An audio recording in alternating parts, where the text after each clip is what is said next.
Vamos a continuar con el tema que nos corresponde. En esta ocasión vamos a considerar Juan capítulo 3, versículos del 14 al 17. Pero vamos a leer desde el capítulo 2, verso 23 para tener el contexto completo del pasaje. Leo Juan capítulo 2, verso 23. Estando en Jerusalén en la fiesta de la Pascua, muchos creyeron en su nombre viendo las señales que hacía. Pero Jesús mismo no se fiaba de ellos porque conocía a todos y no tenía necesidad de que nadie le diese testimonio del hombre, pues él sabía lo que había en el hombre. Había un hombre de los fariseos que se llamaba Nicodemo, un principal entre los judíos. Este vino a Jesús de noche y le dijo: Rabí, sabemos que has venido de Dios como maestro, porque nadie puede hacer estas señales que tú haces si no está Dios con él. Respondió Jesús y le dijo: de cierto te digo, que el que no naciere de nuevo no puede ver el reino de Dios.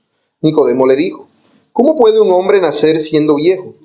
¿Puede acaso entrar por segunda vez en el vientre de su madre y nacer? Respondió Jesús: de cierto te digo, que el que no naciere de agua y del Espíritu no puede entrar en el reino de Dios.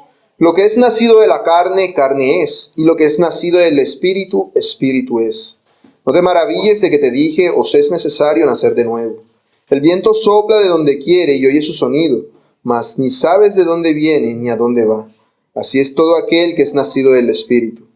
Respondió Nicodemo y le dijo: ¿cómo puede hacerse esto? Respondió Jesús y le dijo: ¿eres tú maestro de Israel y no sabes esto? De cierto te digo que lo que sabemos hablamos, y lo que hemos visto testificamos, y no recibís nuestro testimonio. Si os he dicho cosas terrenales y no creéis, ¿cómo creeréis si os dijere las celestiales? Nadie subió al cielo, sino el que descendió del cielo, el Hijo del Hombre que está en el cielo. El texto a considerar en esta mañana. Y como Moisés levantó la serpiente en el desierto, así es necesario que el Hijo del Hombre sea levantado, para que todo aquel que en él cree no se pierda, mas tenga vida eterna. Porque de tal manera amó Dios al mundo, que ha dado a su Hijo unigénito, para que todo aquel que en él cree no se pierda, mas tenga vida eterna. Porque no envió Dios a su Hijo al mundo para condenar al mundo, sino para que el mundo sea salvo por él. Amén. Vamos a orar una vez más para pedirle al Señor que nos hable a través de su palabra. Soberano Dios, rogamos tu gracia y tu favor para con nosotros, para que estés tú ayudándonos con la exposición de tu santa palabra, para que podamos exponerla, Señor, como es en verdad palabra de Dios. Padre, que ni como orábamos hace rato, que ninguna circunstancia nos impide deleitarnos en tu palabra. Mira que en este momento no hay fluido eléctrico, Señor, y que hace mucho calor. Pero esta, Señor, es la mejor manera de darse todos estos acontecimientos por tu grande amor para con nosotros, quien en tu providencia ha ordenado que las cosas ocurran de esta manera. De la misma manera te pido que nos permitas entender, Señor, nos permitas entender lo que el Señor Jesús le está diciendo a Nicodemo con estas palabras. Y podamos comprender, oh Dios, cuál es la verdad tan grande que aquí se nos es revelada. Oh Dios, para que así nosotros, escuchándola, podamos obedecerla y ponerla por obra, y ser fieles imitadores de Cristo en todas las cosas. A ti nos encomendamos, Padre bueno, en el nombre de Jesús tu Hijo. Amén. Amén.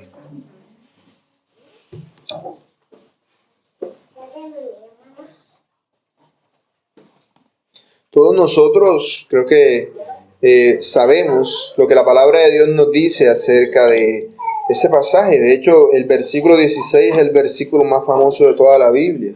Lo más probable es que aún las personas inconversas, muchos de ellos se lo sepan de memoria. Pero eso no quiere decir que en realidad lo entiendan, porque no han nacido de nuevo.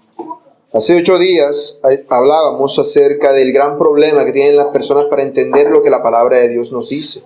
Ese problema tiene que ver con su ignorancia espiritual. La persona inconversa es una persona que es un ignorante espiritual, sin importar cuántas cosas pueda llegar a saber. Aquí el Señor Jesús habló acerca de Nicodemo y cómo él, siendo maestro de la ley, ignoraba el sencillo hecho de nacer de nuevo. Lo cual no era una nueva revelación que le estuviese trayéndole en este momento, sino que era algo que había sido anunciado por los profetas. Y Jesús simplemente lo estaba trayendo a cumplimiento, anunciando que el tiempo de esto se había acercado.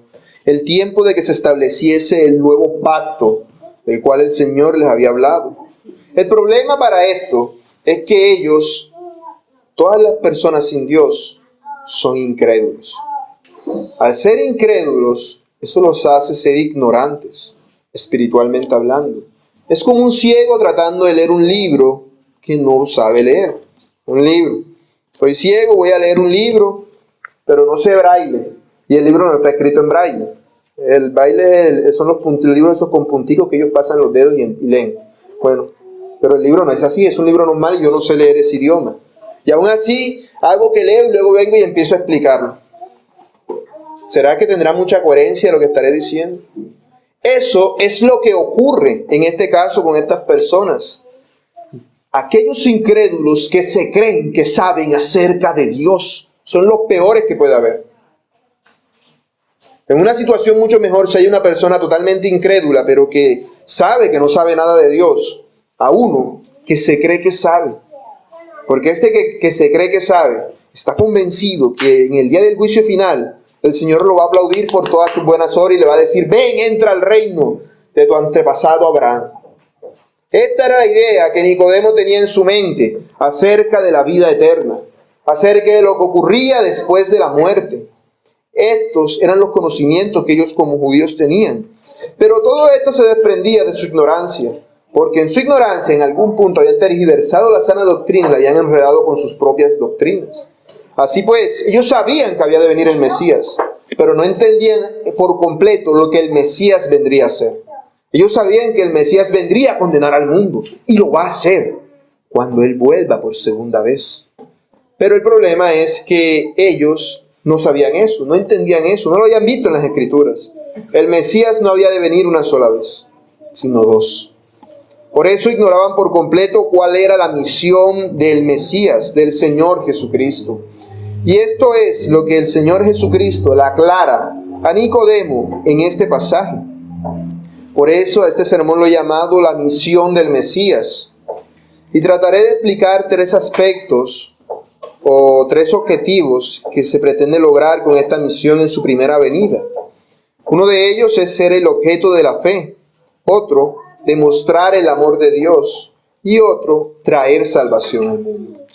Consideremos estos tres puntos. Primero, ser el objeto de la fe. Dice el verso 14, y como Moisés levantó la serpiente en el desierto, así es necesario que el Hijo del Hombre sea levantado. Aquí vemos cómo el Señor Jesús, para aclararle a Nicodemo lo que le acabó de decir, que solamente Él, como el Mesías, porque se refirió a sí mismo como el Hijo del Hombre que está en el cielo, en el verso 13, es el que puede darle a conocer las verdades que son desconocidas por completo. Y la verdad que le da a conocer tiene que ver con el objetivo del Mesías. El Mesías, antes de venir a condenar al mundo, debía venir primero para ser levantado, para ser puesto en alto, para ser un símbolo de Dios, para ser el objeto de la fe de todos aquellos que habrían de ser salvos. Aquí está el pasaje de Números que leíamos al presidir. Vemos que en este pasaje se nos menciona que fue Jehová el que envió entre el pueblo serpientes ardientes que mordían al pueblo, y murió mucho pueblo de Israel. También se nos dice en este pasaje que los israelitas se arrepintieron de lo que habían hecho, de andarse quejando contra Dios y contra Moisés. Y por eso Dios le manda a Moisés que construya una serpiente de bronce, que la ponga sobre un asta. Dice, hazte una serpiente ardiente y ponla sobre un asta, y cualquiera que fuere mordido y mirara a ella, vivirá. Y Moisés hizo una serpiente de bronce y la puso sobre un asta. Y cuando alguna serpiente mordía a alguno, miraba a la serpiente de bronce y vivía. Nosotros entendemos el contexto de este pasaje, ¿cierto? Los israelitas se encontraban en el desierto. En su travesía de 40 años por no haber creído en Dios. Dios los condenó a errar, a vagar 40 años en el desierto porque no creyeron en que Dios, que los había sacado de Egipto, podía hacerlos entrar en la tierra prometida. Ellos habían mandado unos espías a explorar la tierra, pero estos espías se acobardaron y dijeron, ni Dios puede hacernos entrar en esta tierra, excepto por 2 de ellos. Los espías infundieron temor al pueblo. Y como infundieron temor al pueblo, el pueblo le creyó a ellos más que a Dios. Por eso Dios los condenó a estar 40 años dando vueltas en el desierto, siendo que ellos en poco tiempo hubiesen llegado a la tierra prometida. Ya habían llegado y Dios los hizo devolverse a dar vueltas y dar vueltas hasta que se murieran allí. Toda la generación debía pasar. Y allí debía ser purgado el pueblo de todas estas personas pecaminosas. Personas que al estar en el desierto no mejoraron, sino por el contrario, evidenciaban aún más la maldad que había en ellos. Por eso seguían quejándose contra Dios y contra Moisés. Por eso Dios les mandó serpientes para que los matase. Porque Dios los mandó a morir por las serpientes. ¿Y qué leemos? Que Dios en su misericordia con este pueblo rebelde le dijo a Moisés que hiciera un objeto que debía tener la forma de aquello que los estaba matando. Una serpiente. Una serpiente. Y esta serpiente debía ser colocada sobre un asta para que todos pudieran verla. Y todos pudieran observar a esa serpiente. Y deberían creer, algo que les costaba muchísimo a ellos, que nada más por ver la serpiente iban a ser sanados de su mal. Solamente debían mirar la serpiente. El asunto es que mirar la serpiente implicaba reconocer su incredulidad anterior y empezar a creer. Por eso dice que los que miraron la serpiente sobrevivían, eran sanados. Quiere decir que hubo gente que no miró la serpiente. Hubo algunos que prefirieron la muerte por su terquedad y la rebeldía de su corazón. Y aquí vemos cómo el Señor Jesús utiliza este relato del Antiguo Testamento como una analogía, una comparación con la misión del Mesías. Porque aquella serpiente fue levantada en alto como un símbolo de Dios. Un símbolo de Dios. La serpiente fue levantada en alto, no porque la serpiente en sí misma tuviese algún tipo de poder. Era solamente una imagen. Lo importante no era la serpiente. Era el hecho de mirar a la serpiente creyendo que nada más por hacer eso iban a ser sanados. Era el hecho de simplemente creer. Algo que para el incrédulo es muy difícil. Demasiado difícil. Ustedes recordarán el pasaje de Naamán, el sirio, a quien el Señor le dijo por el profeta Eliseo que si quería sanarse de su lepra, debía lavarse en el agua del río de Israel.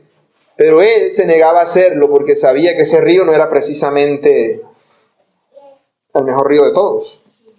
Pero decidió hacer caso. Siguió el consejo de su siervo y decidió obedecer la palabra de Dios. Y nada más por sumergirse en ese río, las veces que el Señor le había anunciado, fue sanado. Este sirio se arrepintió, se humilló, porque eso era una humillación que él, siendo una persona tan importante en su país, viniese a un país que él considerase inferior, a un Dios que él considerase inferior, a bañarse en un agua que él consideraba inferior. Pero él decidió creer. Él decidió creer, no porque el río tuviese algún tipo de propiedad mística, porque en ese río cuánta gente no se habrá bañado y a ninguno se le quitó la lepra, sino a este hombre. El asunto no era el río, el asunto era la fe. Aquí también, con la serpiente, el asunto no era la serpiente, el asunto era la fe. Para poder creer en Dios a quien no vemos, es necesario tener algo que sí veamos, debido a nuestra débil naturaleza pecadora. Precisamente para que una vez, habiendo nacido de nuevo, podamos tener algo en lo cual depositar nuestra confianza. Pero este algo debe ser algo que a su vez tenga un valor representativo, un valor real y genuino. En este caso, no sería una serpiente, sino el propio Hijo de Dios, quien habría de ser levantado en alto como símbolo, el objeto de la fe, aquel en el cual es necesario creer para ser sanado de la enfermedad del pecado. Es Jesucristo. Es Jesucristo. Por eso vemos esta analogía en este pasaje. Porque lo que Cristo está diciendo, tenemos que Él dice, es necesario. ¿Por qué es necesario? Porque no está diciendo, no, para darles una oportunidad de salvación o una vía de salvación. No, Él está diciendo, la única forma de salvación es que el Hijo del Hombre sea levantado en alto como aquella serpiente. No hay otra manera. No hay otro método, por eso es necesario. Es el único camino al cielo, la única forma de recibir la vida eterna. De tal manera que era por el hecho de creer verdaderamente en Cristo y que Cristo salvaría. Así como aquella serpiente sanaría, recordando que la serpiente no tenía ningún tipo de propiedad en especial. De hecho, más adelante en la historia de Israel, en los tiempos del rey Ezequías, se nos dice que Ezequías en su reinado, cuando mandó a quitar todos los ídolos, destruyó esa serpiente.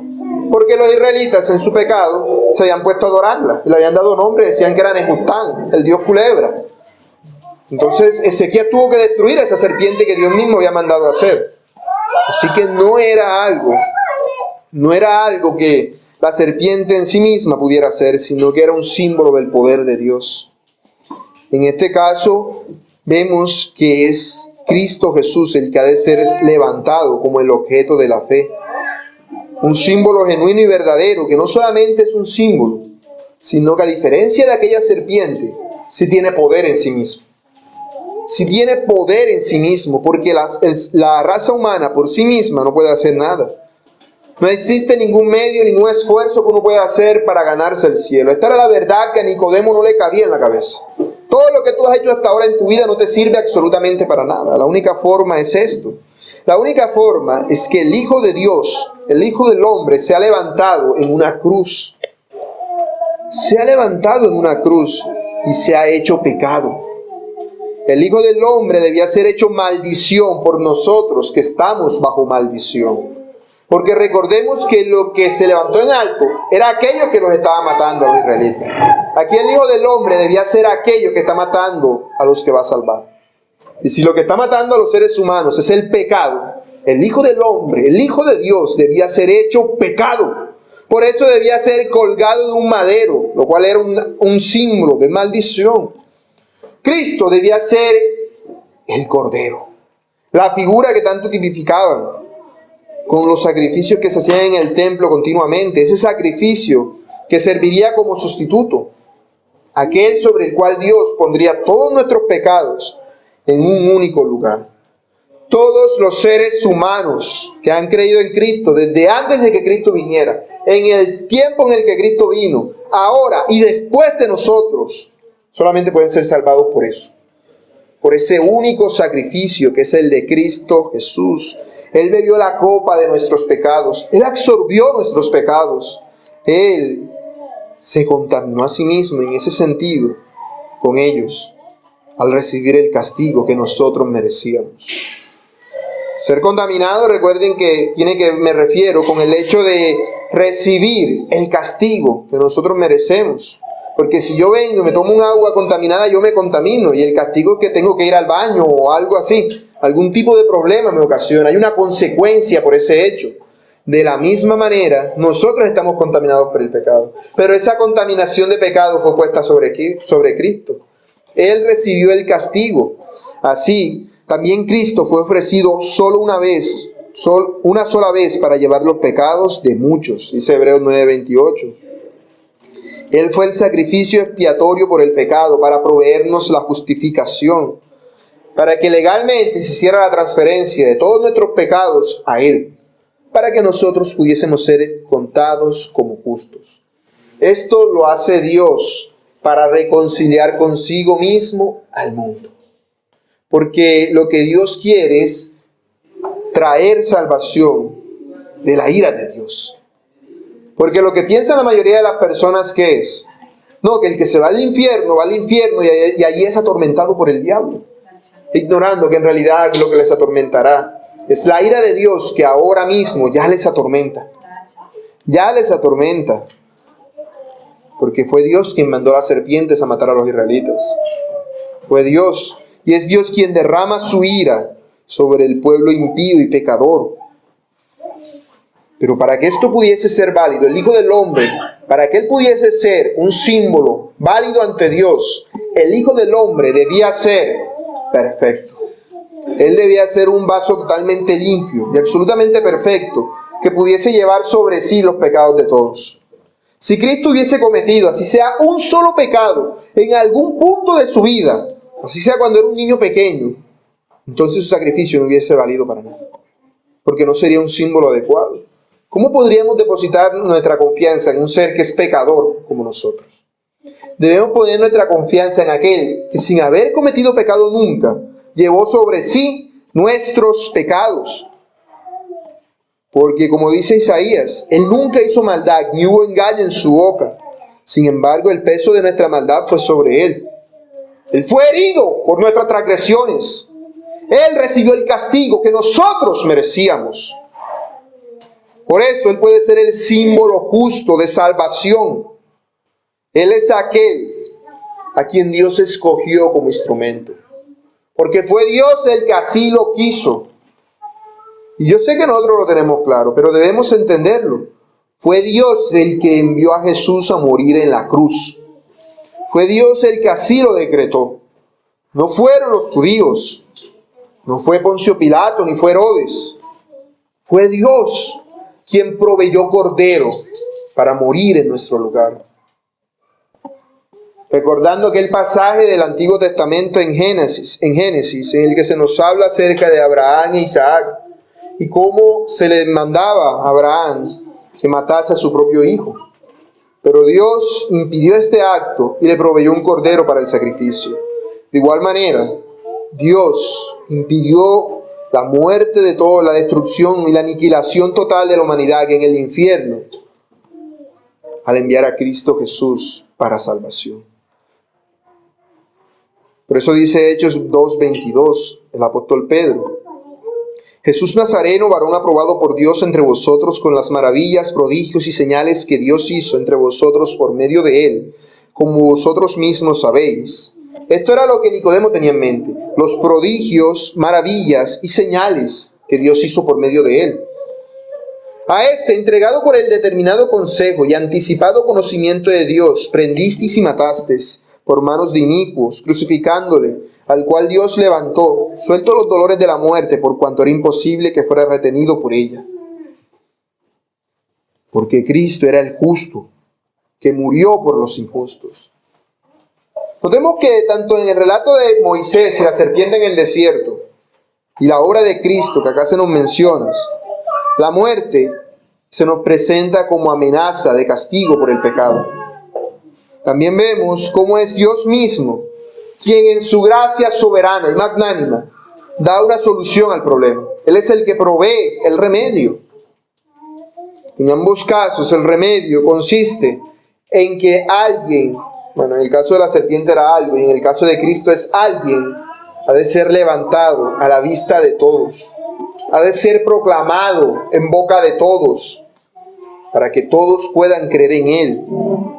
Y en ambos casos, todos los que con un corazón de fe, creyendo, miraron a aquello, o en este caso, en el caso de Cristo, a aquel que fue levantado, son sanados. Y notemos cómo los israelitas se sanaban nada más por mirar la serpiente. No dice, y miraban la serpiente y luego llamaban a Aarón y a Moisés para que les pusieran una venda o algo. O venían y miraban la serpiente y después morían la herida para sacarse el veneno. No. Ellos eran sanados nada más por el simple hecho de mirar a la serpiente, creyendo que por hacerlo iban a ser sanados. Nada más por el hecho de mirar a la serpiente ya eran sanados. De la misma manera, nada más por el solo hecho de poner nuestra confianza en Cristo es que somos sanados del pecado. Simplemente por poner nuestra confianza en Jesucristo. Segundo punto. La misión del Mesías, además, permitiría demostrar el amor de Dios. Dice el verso 16. Porque de tal manera amó Dios al mundo que ha dado a su Hijo unigénito. ¿Qué se nos está diciendo en este versículo acerca del amor de Dios? El versículo más famoso de toda la Biblia. Se nos está diciendo de que lo que veniría a ser el Mesías, además, manifestaría el amor de Dios. Recordemos que Dios, todo lo que hace, lo hace para su gloria. Todo lo que Dios hace, lo hace para su exaltación.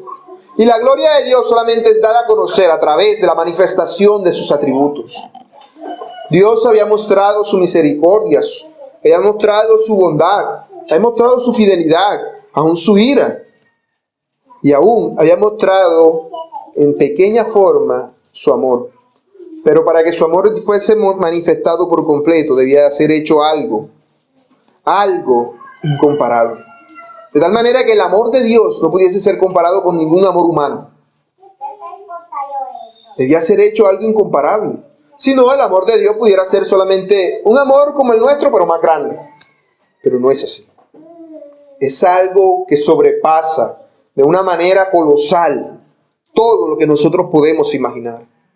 Y es que no hay nada en nosotros que sea atractivo para Dios. Normalmente cuando nosotros amamos algo o a alguien, es porque hay algo en ese algo o alguien que nos atrae. Que nos atrae. Hay algo que lo hace importante para nosotros.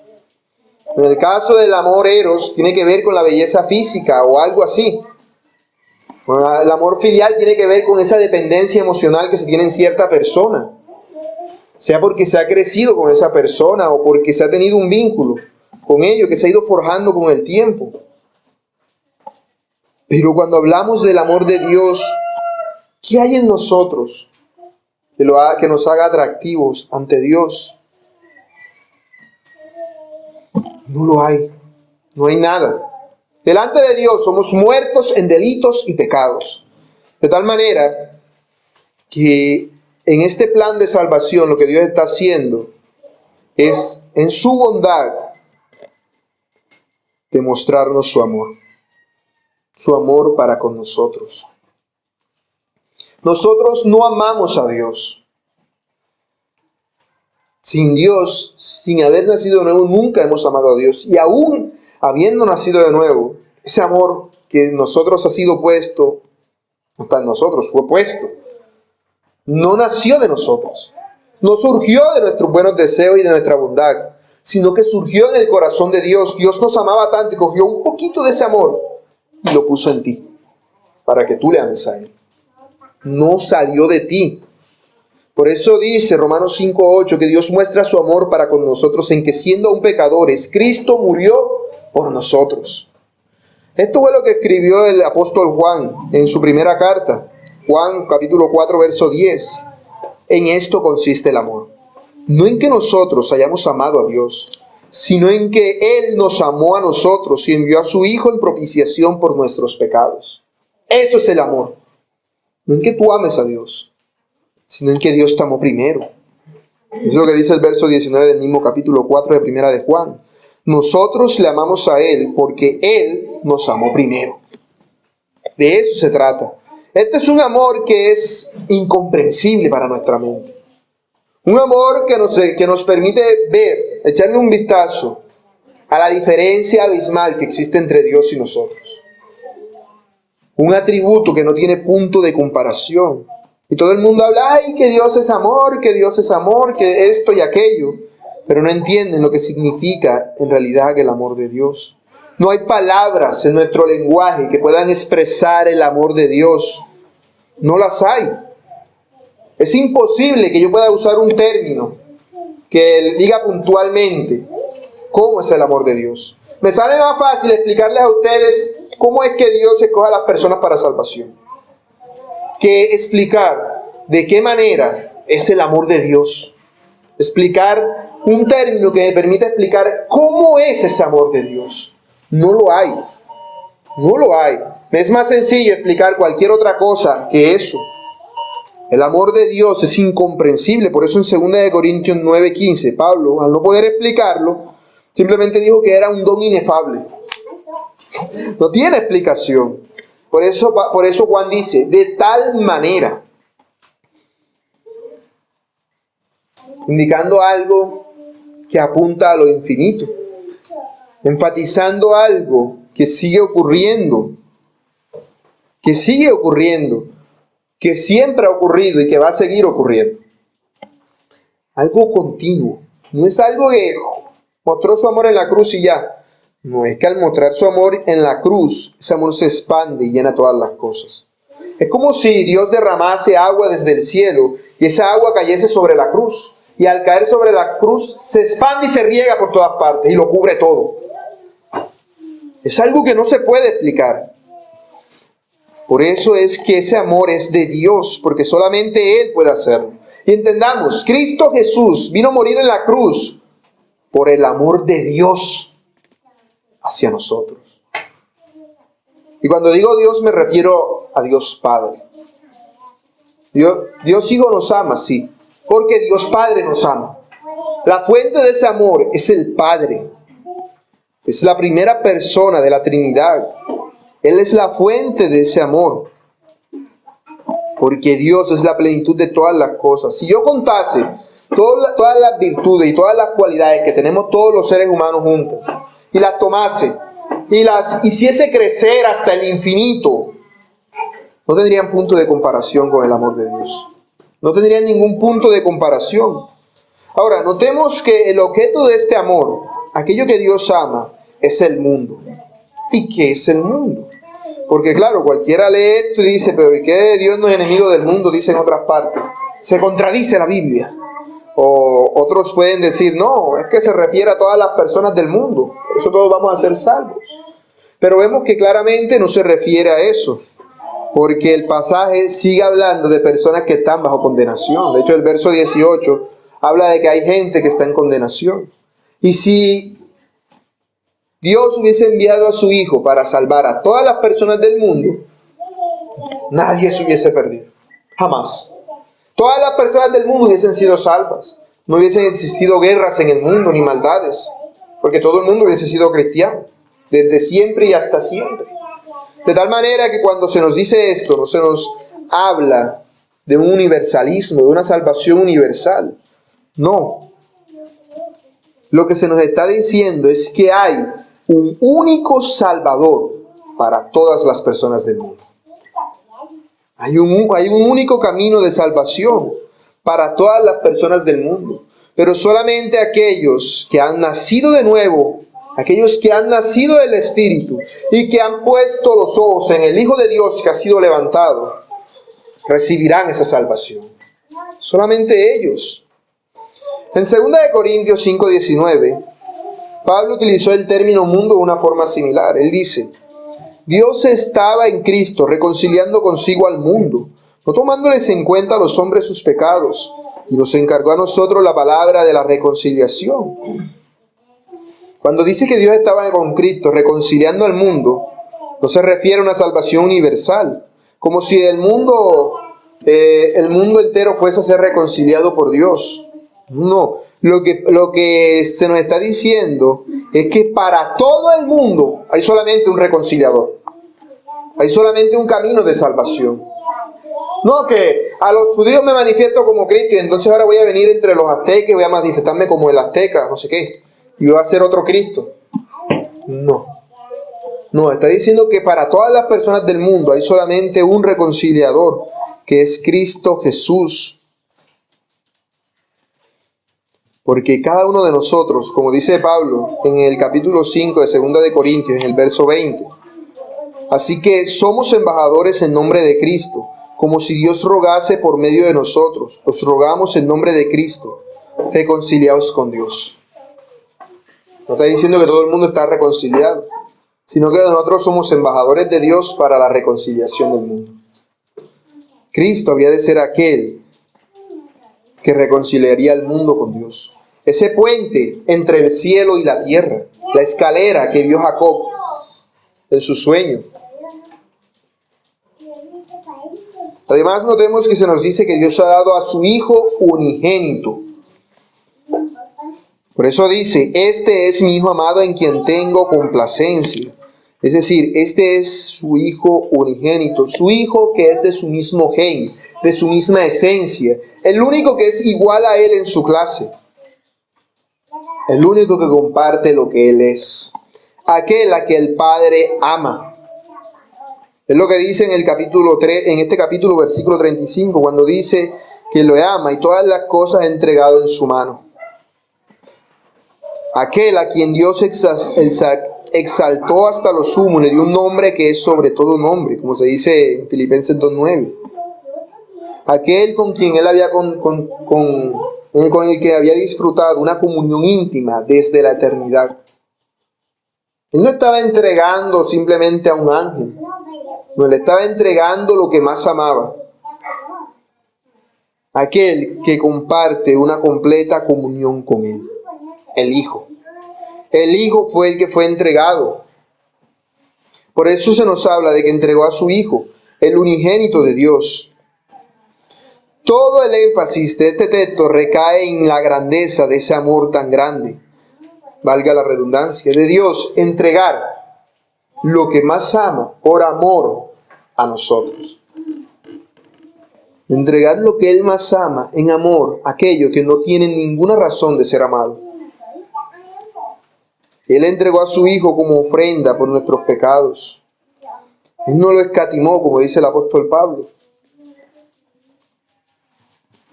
Como les decía, es la prueba máxima del amor de Dios. Abraham creía que amaba a Dios, y ya se los dije, pero él no podía estar del todo seguro si no estaba dispuesto a entregar lo que más amaba, con tal de demostrarle a Dios su amor. Por eso Dios le ordenó que fuese y sacrificase a su Hijo, como le dice en Génesis 22:2, toma a tu Hijo, tu único, Isaac, a quien amas. Entrégalo. Esa es la muestra máxima de amor. Y Abraham no lo hizo porque Dios se lo impidió, pero él estaba dispuesto a hacerlo. Porque ya Dios le había dado de su amor a él. Ya Dios le había dado de su amor. Jesucristo no tenía ninguna razón para morir. Todos nosotros merecemos la muerte por todos nuestros pecados, pero Jesús no. Él no hizo absolutamente ningún mal. No, como dice en 2 de Corintios, el verso 21, el texto que les decía, del capítulo 5. Al que no conoció pecado, por nosotros lo hizo pecado, para que nosotros fuésemos hechos justicia de Dios en Él. Jesucristo no debía morir. No había ninguna razón para que Él muriese.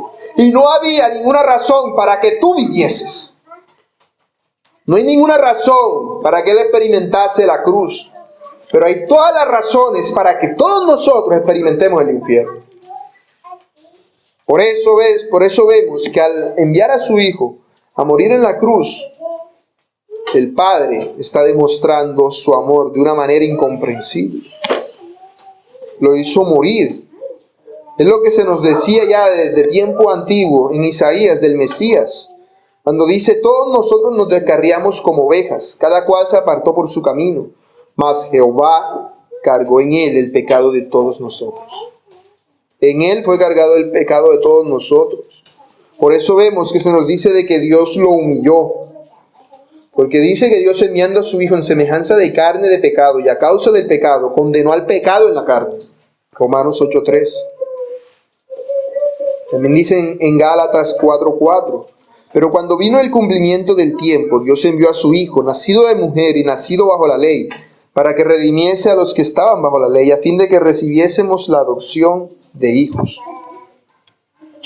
Todo esto lo hizo Dios por amor. Eso es lo que nosotros vemos cuando dice que Él lo dio. En ocasiones nuestra arrogancia, la arrogancia de los seres humanos, nos lleva a limitar el amor de Dios y a pensar, no, Dios envió a su Hijo a morir para mostrarnos su misericordia, porque pobrecitos nosotros, nos vamos a ir para el infierno. Pero claro, ese es el resultado de poner al hombre primero. En realidad, Dios salvó al hombre porque así lo quiso hacer. No porque hubiese algo en el hombre que lo mereciera. Algo en el hombre o algo en la criatura que obligase al Creador como: ay, si no lo salvo me voy a quedar solito. Otra vez voy a estar solito si no lo salvo, porque se van a morir todos y voy a tener que echar para el infierno. No, Él podría perfectamente echar a todo el mundo en el infierno, destruirlo todo y que todo vuelva a ser como era antes de que fuese la creación. Y eso no le restaría nada a Dios, ni tampoco le sumaría nada. Él está por encima de todas estas cosas, sino que ese es su propio deseo. La Biblia enseña que Dios determinó salvar al hombre, no por lo que el hombre fuese o dejase de ser, sino por la determinación personal que Él tenía desde antes de que el hombre fuese creado. Por su propia determinación, por lo que Él mismo es y ha querido hacer. Así como la prueba suprema del amor de Abraham por Dios fue entregar a su Hijo, así también en una escala infinitamente mayor, la demostración del amor de Dios es entregar a su Hijo en salvación por todos los creyentes. Este es el don misericordioso de Dios y que está disponible a través del Evangelio para todos los que ponen su mirada en aquel que fue levantado como la serpiente en el desierto, que es Cristo. Así que vemos cómo el amor de Dios sobrepasa nuestro entendimiento y tiene el objetivo de traer salvación. Tercer punto, el Mesías vino a traer salvación al mundo. Leo el verso 15 y la parte final del 16 junto con el 17. Dice el verso 15, que es lo mismo que dice al final del verso 16, para que todo aquel que en él cree no se pierda, mas tenga vida eterna. Y el verso 17, porque no envió Dios a su Hijo al mundo para condenar al mundo, sino para que el mundo sea salvo por él. ¿Por qué habría de condenar al mundo?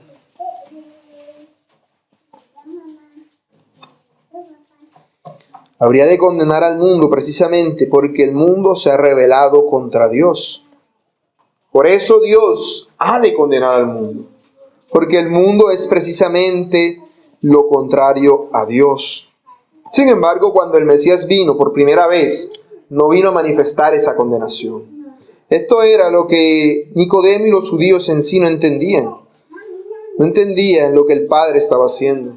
No entendían que Él quería manifestar su amor para con la raza humana caída y pecadora. No lo entendían. De hecho, el Padre no juzga a nadie. No.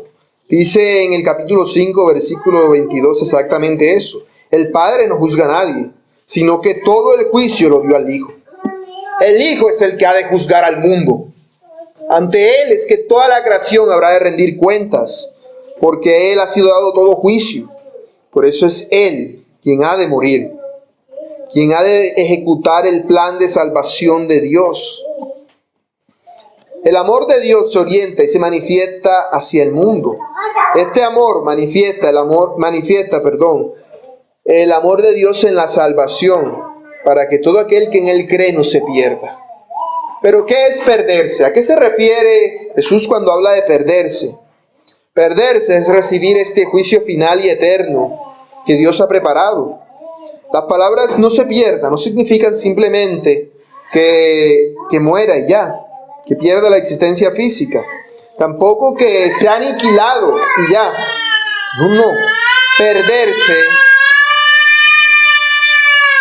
Perderse significa la separación completa y absoluta de Dios.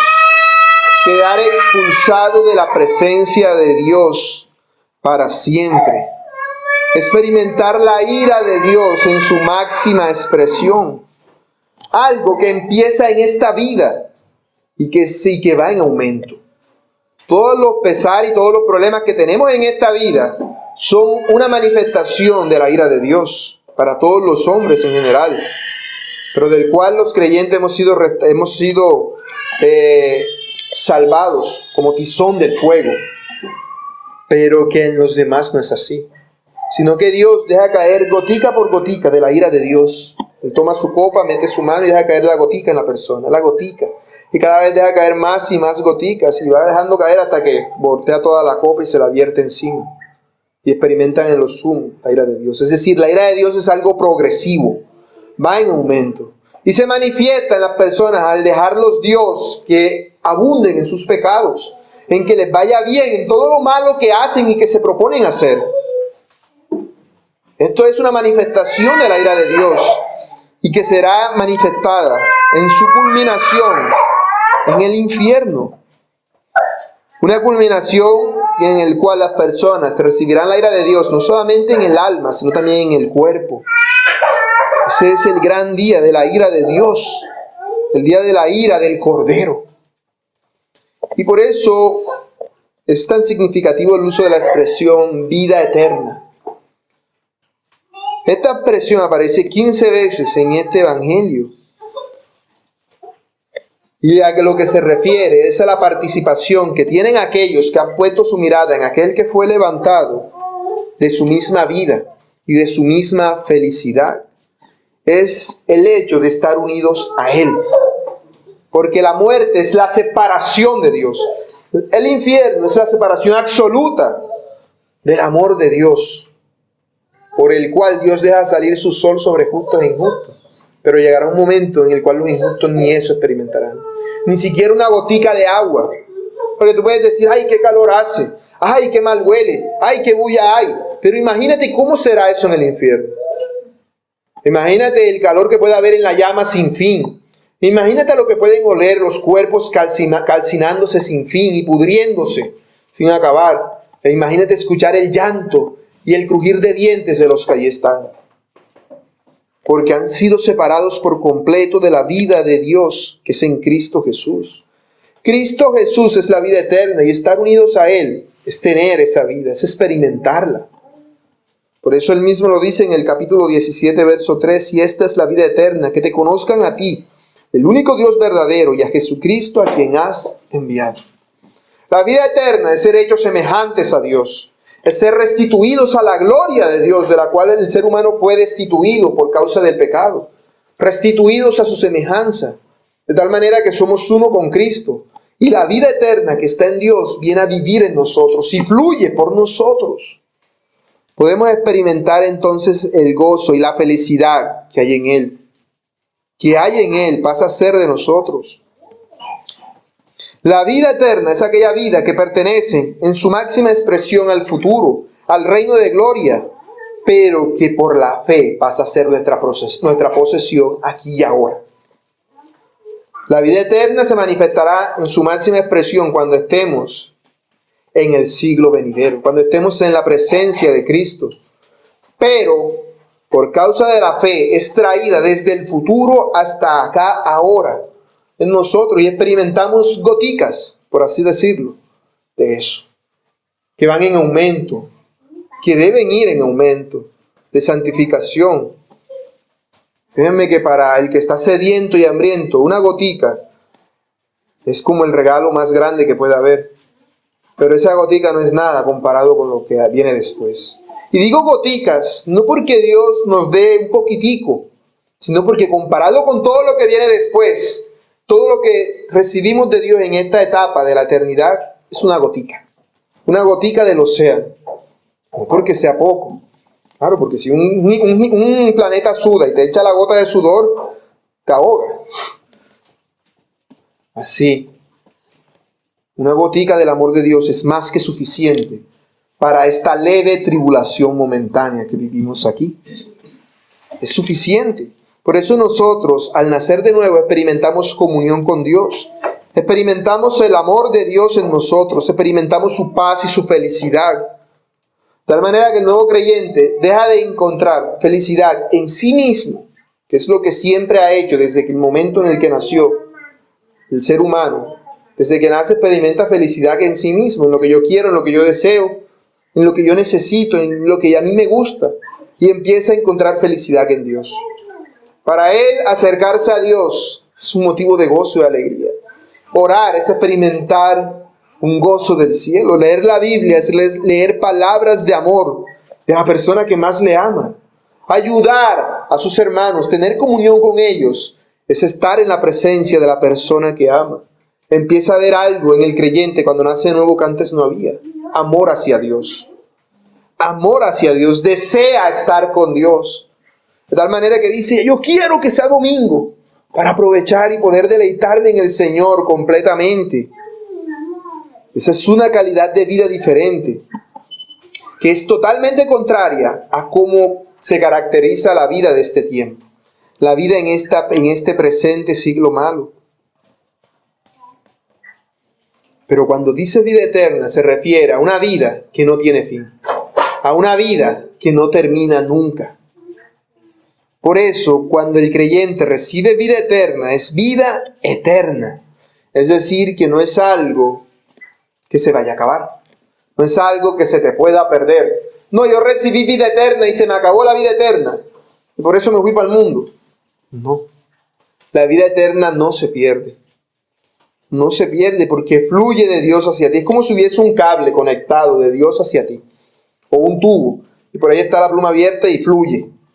Fluye hacia ti constantemente. De tal manera que si tú quisieses perderte, no podrías. No podrías. Por eso nosotros disfrutamos todas estas cosas por fe. Por fe. Porque de momento no hemos recibido todas estas bendiciones en su plenitud, sino una manifestación de ellas. Nosotros las recibimos por fe, creyendo que ya hemos sido salvados y que podemos experimentar esta vida eterna para siempre. Para eso envió Dios a su Hijo al mundo. Y esto es algo exclusivo de Dios, porque si no, la salvación no sería de Dios. Si yo pudiese perder la salvación por las cosas que yo hago, entonces la salvación no sería de Dios y mía. Pero no es así. La salvación es de Jehová, dice el Salmo 3, verso 8. Solamente de Jehová es la salvación. Él es el que salva. Y si Él te salvó, Él no te va a dejar perder. De ninguna manera. Esa es la garantía para todo aquel que tiene vida eterna, que esa vida no se le acaba. Que Dios lo va a preservar para ese reino venidero. Por eso, el Hijo de Dios no vino al mundo para condenar al mundo, no en su primera venida. Dice en el capítulo 12, verso 47 de este Evangelio: al que oye mis palabras y no las guarda, yo no le juzgo, porque no he venido a juzgar al mundo, sino a salvar al mundo. En Lucas capítulo 19, verso 10 dice: el Hijo del Hombre vino a buscar y a salvar lo que se había perdido. Y en el capítulo 5, verso 31, vuelve a hacer una declaración semejante en Lucas, diciendo: los que están sanos no tienen necesidad de médicos, sino los enfermos.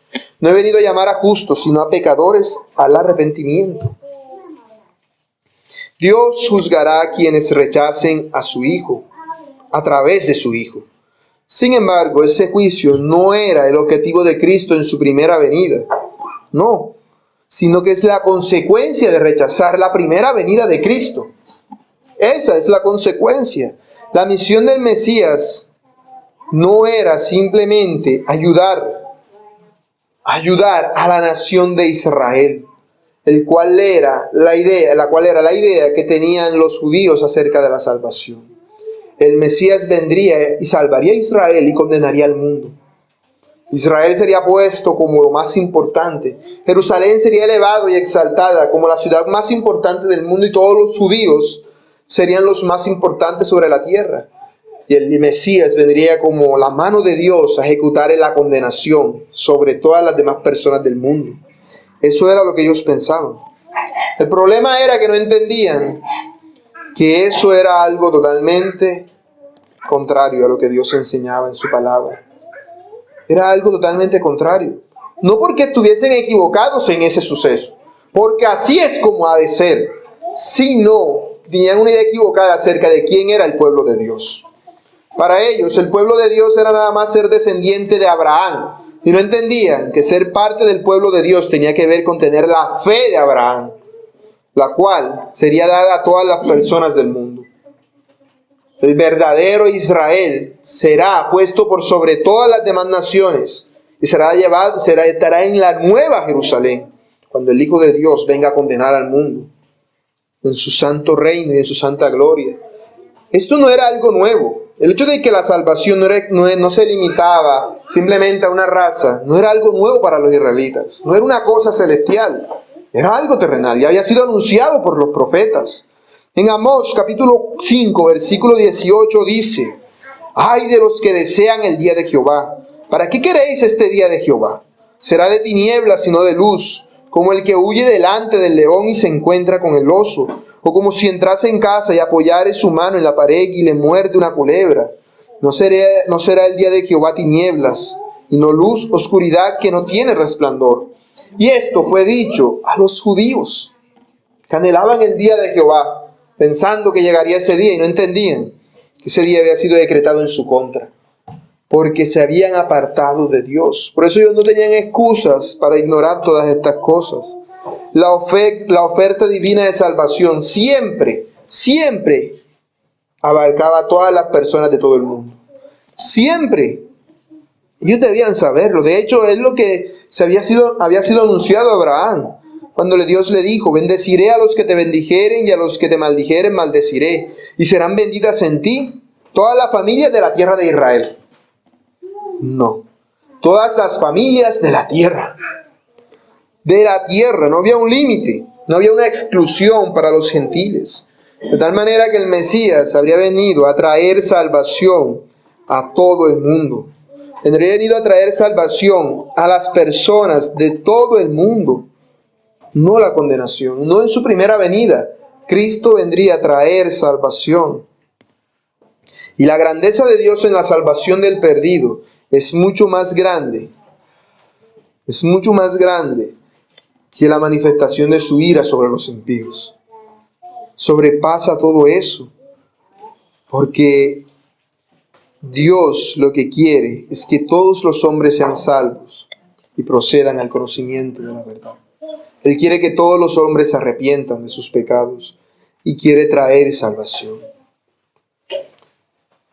En conclusión, mis hermanos, el Mesías en su misión habría de venir a ser el objeto de la fe, demostrando el amor de Dios para traer salvación al mundo. Y estas tres cosas solamente podrían hacerse en un único lugar: la cruz. Solamente en la cruz Cristo podría realizar de manera perfecta su misión, siendo el Cordero que es entregado para salvación de todos aquellos que creen. Solamente en la cruz Él podría manifestar la grandeza del amor de Dios. Desde siempre era el plan de Dios que Cristo Jesús viniese a la cruz. Siempre lo ha sido. Siempre lo será. De eso se trata todo, de la cruz de Cristo. Y todo se trata de eso precisamente en el hecho de que en la cruz se manifiesta el amor de Dios, el cual Dios desea que todos nosotros manifestemos también. Porque el asunto no es solamente esto, sino que el Mesías debería ir a la cruz voluntariamente para poder ejecutar estas tres acciones. Él debería ser obediente a Cristo. Y eso que fue dado a Cristo debe ser también ejecutado en cada uno de nosotros. Acompáñenme un momento a Filipenses capítulo 2, verso 5.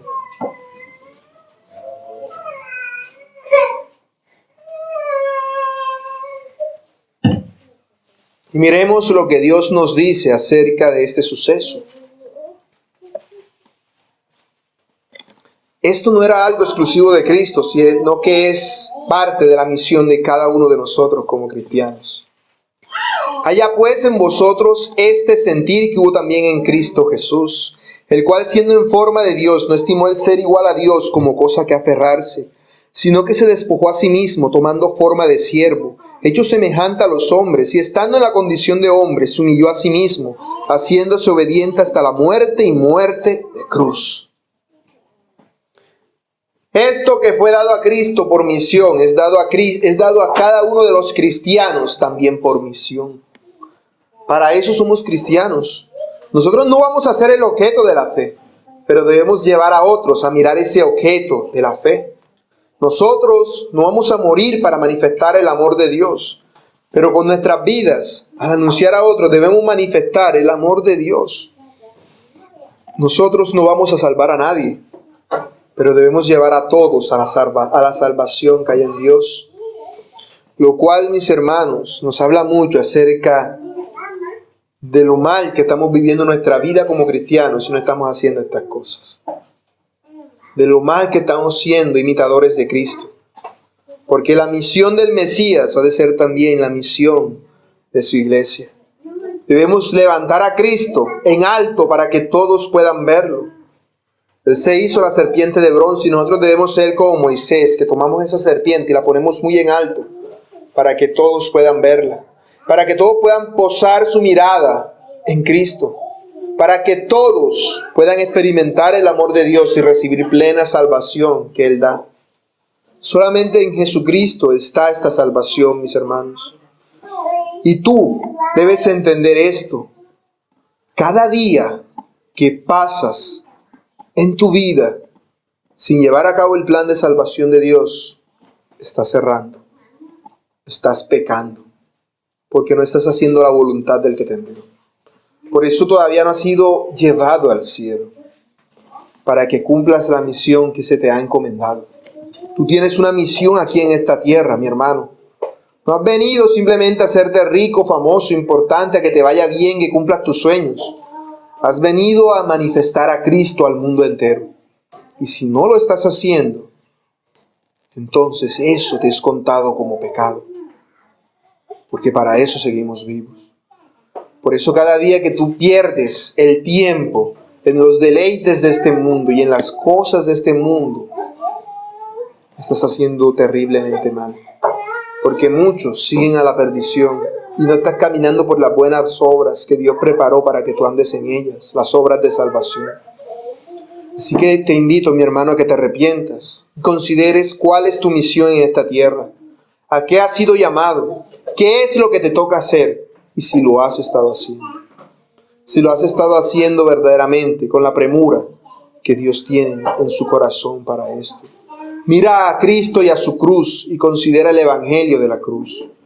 Porque como dice el Señor Jesús, cualquiera que no toma su cruz y me sigue no es digno de ser mi discípulo. Toma tu cruz, encárgate de hacer la voluntad de Dios y de hacer sus obras, porque de las tuyas y de tus necesidades se ocupará Él.